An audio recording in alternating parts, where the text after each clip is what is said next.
Hello! Hi అండి అందరికీ. ఈరోజైతే మనం ఉల్లిగడ్డ రోటి పచ్చడిని ఎలా ప్రిపేర్ చేసుకోవాలో సింపుల్‌గా చూసేద్దాం.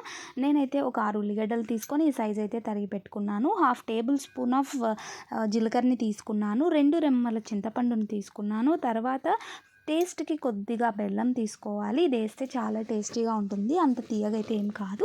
8-10 ఎండుమిరపకాయలను తీసి పెట్టుకున్నాను. సో ఇవన్నీ కూడా మనకు కావాల్సిన ఇంగ్రీడియంట్స్. లాస్ట్‌లో మనం ఇంగువని కూడా యాడ్ చేసుకోవాలి.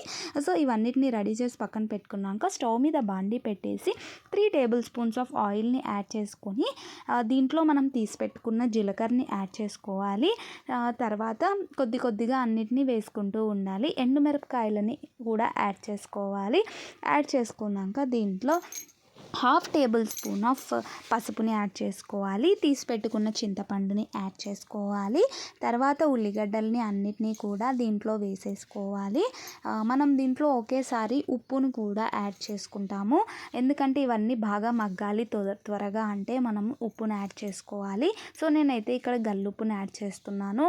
హాఫ్ టేబుల్ స్పూన్ కన్నా తక్కువ పడుతుంది. సో తీసి పెట్టుకున్న బెల్లం అంతా కూడా తీసి పెట్టుకున్న దాన్ని కూడా వేసాను. సో అన్నిటినీ కూడా సిమ్లో పెట్టి కొద్దిగా మగ్గించాక ఒక 5 మినిట్స్ వరకు మనం ఇంగువని యాడ్ చేసుకొని మళ్ళీ కూడా మూత పెట్టేసుకోవాలి. మూత పెట్టేసుకొని ఒక 2 మినిట్స్ మగ్గియాలి. అది మగ్గేలోపు నేను ఈరోజైతే మీకు అక్వేరియం అయితే తెచ్చాము. దాన్ని మీకు చూపిస్తాను రండి.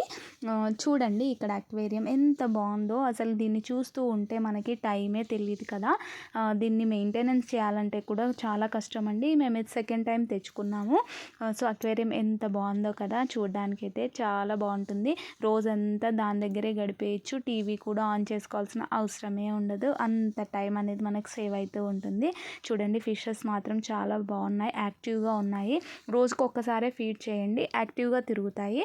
మనం ఎక్కువసార్లు ఫీడ్ చేస్తే అవి యాక్టివ్గా ఉండవు, చనిపోవడానికి కూడా ఛాన్స్ ఉంటుంది. సో మనకు మగ్గిపోయింది కదా, చల్లారింది కూడా తీసి పెట్టుకోవాలి. ఫస్ట్ అన్నిటినీ కలిపి దంచుకోవడానికి వీలవ్వదు, అన్నిటినీ కూడా మెరగవు. కాబట్టి ఫస్ట్ మనం ఏం చేస్తామంటే ఎండుమిరపకాయలు ఏవైతే ఉంటాయో వాటిని ఫస్ట్ వేసుకొని బాగా దంచాలి. లేకపోతే అన్నీ ఒకేసారి అవి మెత్తగా ఉంటాయి కాబట్టి ఉల్లిగడ్డలు ఈ ఎండుమిరపకాయలు అనేవి మెరగవు అనమాట. సో అన్నిటినీ తీసుకొని బాగా దంచాలి. ఒక 5 మినిట్స్ దంచితే మనకి మెత్తగా అయిపోతాయి పొడిగా. సో వీటన్నిటిని కూడా మనం ఇప్పుడు దంచేద్దాం. చూసారు కదా, ఇలా మెత్తగా అయిపోయాక ఉల్లిగడ్డల్ని మనం వేసుకొని దంచుకోవాలి. ఒక 10 మినిట్స్ దంచుకోవాలి. మరీ మెత్తగా దంచుకోకుండా కొద్దిగా కచ్చపచ్చగా దంచుకుంటే మనకి కలుపుకున్న అన్నంలో లేదా దోశలో దేంట్లో తిన్నా కానీ చాలా టేస్టీగా అనిపిస్తుంది. సో మనం వీటిని కూడా ఒక 2 మినిట్స్ బాగా దంచాలి.